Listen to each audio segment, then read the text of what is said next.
জ্ঞান হওয়ার আগে বাবাকে হারিয়েছেন, দূর প্রবাসে থেকে ভাই হারানোর যন্ত্রণা সহ্য করেছেন। যে মায়ের চোখের দিকে তাকিয়ে তারেক রহমান সব কষ্ট ভুলে থাকার চেষ্টা করতেন, সেই চোখও চিরতরে বন্ধ হয়ে গেল। তারেক রহমান শুধু এতিমই হননি, তিনি হয়ে গেছেন ভীষণ একা। 1981 সালে তৎকালীন রাষ্ট্রপতি জিয়াউর রহমানকে যখন শহীদ করা হয়েছিল, তখন তারেক রহমানের বয়স ছিল মাত্র 16 বছর। তবে সে বয়সে বাবা হারানোর কষ্ট তাকে বুঝতে দেননি মা খালেদা জিয়া। জিয়াউর রহমানকে হারানোর পর রাজপথে নামেন খালেদা জিয়া। তখন খুব অল্প বয়সেই মায়ের পাশে ছিলেন তারেক, কিন্তু দেশের রাজনৈতিক পট পরিবর্তনের ধারাবাহিকতায় সেই আঘাত এসে লাগে জিয়া পরিবারে। নিপীড়ন ও রাজনৈতিক প্রতিহিংসার শিকার হয়ে দেশ ছাড়তে বাধ্য হন তারেক। একই পরিণতি হয়েছিল তার ছোট ভাই আরাফাত রহমান কোকর। তখন থেকেই মা খালেদা জিয়ার সাথে দুই ভাইয়ের দেখা সাক্ষাৎ বন্ধ। তিনজন ছিলেন পৃথিবীর তিন প্রান্তে। তবে কোকো সে আঘাত কাটিয়ে উঠতে পারেননি। 2015 সালের 24 জানুয়ারি মালয়েশিয়ায় তার হয়। ভাইকে শেষবারের জন্য দেখার সৌভাগ্য হয়নি তারেকের। লন্ডনে বসে তিনি শুধু কোকোকে হারানোর ব্যথা সয়েছেন।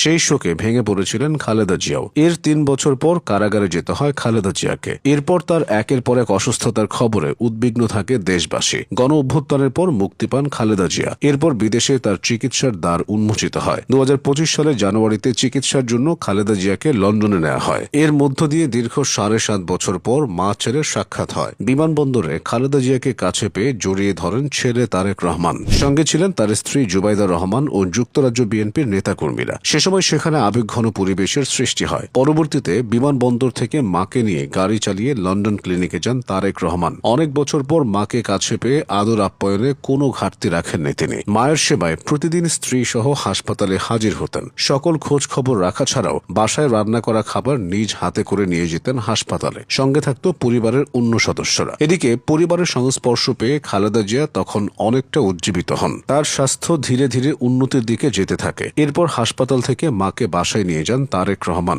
সেখানে দীর্ঘ 8 বছর পর মায়ের সঙ্গে ঈদ উদযাপন করেন তিনি। 2025 সালের মার্চের ঈদ উল ফিতর ছিল বেগম জিয়ার পরিবারের মিলন মেলা। পরবর্তীতে খালেদা জিয়া কিছুটা সুস্থ হয়ে দেশে ফিরে আসেন। তবে তারেক রহমান নানা কারণে দেশে আসতে পারেননি। 2025 সালের 23 নভেম্বর শারীরিক অবস্থার অবনতি হলে এভারকেয়ার হাসপাতালে ভর্তি করা হয় খালেদা জিয়াকে। তখন থেকেই তাকে নিয়ে শঙ্কা বাড়তে থাকে। বিদেশে নেওয়া ও বিশেষজ্ঞ চিকিৎসক আনার সব চেষ্টা করা হলেও তার শারীরিক অবস্থা আর অনুকূলে ছিল না। হয়তো তিনি চেয়েছিলেন জীবনের শেষ অধ্যায়টি দেশের মাটিতেই শেষ হোক। কারণ খালেদা জিয়া বারবারই বলতেন এই দেশই তার একমাত্র ঠিকানা। তিনি যেন অপেক্ষা করছিলেন প্রবাস থেকে ছেলের ফিরে আসার জন্য। অবশেষে সব বাধা পেরিয়ে তারেক রহমান দেশে ফেরেন। তার প্রত্যাবর্তন ঘিরে রাজধানী সহ সারা দেশে জনস্রোত নামে। আন্তর্জাতিক গণমাধ্যমেও আলোচিত হন তিনি ভবিষ্যৎ নেতৃত্বের প্রতীক হিসেবে। কিন্তু সেই প্রত্যাবর্তনের মাত্র 5 দিনের মাথায় আবারও পরিবারে নেমে আসে শোক। জীবনের শুরুতেই বাবাকে হারানো, পরে ভাই, আর এবার মাকেও হারালেন তারেক রহমান। প্রকৃত অর্থেই তিনি এখন একা। ঠিক যেন সেই পংক্তি, তারপরে এই শূন্য জীবনে যত কাটিয়াছি পারি,